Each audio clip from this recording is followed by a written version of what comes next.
Serial Anupama का आगे का आने वाला एपिसोड काफी ज्यादा इंटरेस्टिंग और ट्विस्ट भरा होने वाला है, क्योंकि यहाँ पर आपको देखने को मिलने वाला है कि आखिरकार श्रुति का मकसद जो है वो पूरा होता हुआ नजर आ रहा है। यहाँ पर अब राही जो है वो अनुपमा के खिलाफ जाती हुई नजर आएगी। आपको देखने को मिलने वाला है कि श्रुति जिस मकसद से आई हुई थी अहमदाबाद, वो मकसद उसका पूरा होता हुआ नजर आ रहा है, क्योंकि वो राही को अनुपमा के खिलाफ भड़काती है और यहाँ तक कि ये बातें भी कहती है कि अगर उस दिन अनुपमा नहीं आई होती और अनुज अहमदाबाद नहीं आया होता तो आज राही यानी कि आद्या, अनुज और श्रुति तीनों साथ हैप्पीली अपनी जिंदगी बिता रहे होते। ये सुनने के बाद राही काफी ज्यादा परेशान हो जाती है। अब राही को लग रहा है कि इस दुनिया की सबसे बड़ी विलन जो है वो कोई और नहीं बल्कि अनुपमा है। आपको देखने को मिलेगा राही को अब ये भी लगने लगा है कि प्रेम और उसके बीच की जो दूरियां थी वो किसी और की वजह से नहीं बल्कि सिर्फ और सिर्फ अनुपमा की वजह से आई थी। यहाँ पर ये सारी चीजें श्रुति उसको समझाती हुई नजर आती है। वहीं आपको देखने को मिलने वाला है कि अनुपमा का साथ देने के लिए अंश, बापूजी पूरी तरह से तैयार हो चुके हैं और किंजल भी उसका साथ दे रही है। यहाँ पर अब अनुपमा अपना रेस्टोरेंट तो खोलने वाली है, लेकिन इसके साथ ही आपको देखने को मिलने वाला है कि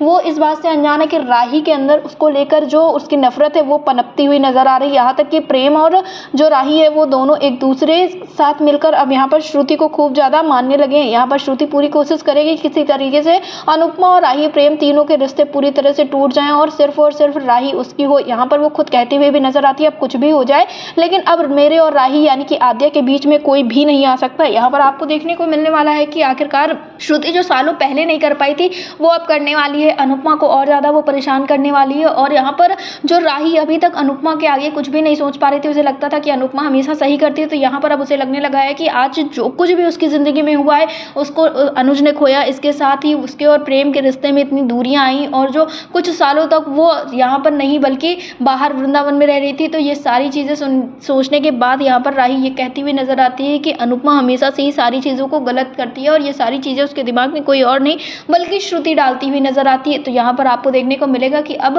जो अनुपमा और राही है उन दोनों के बीच की दूरियां और ज्यादा बढ़ेंगी और राही जो है वो अनुपमा से नफरत करने लगेगी। तो सीरियल अनुपमा से जुड़े ऐसी लेटेस्ट अपडेट्स के लिए हमारे चैनल को सब्सक्राइब करें, वीडियो को लाइक करें और शेयर करें।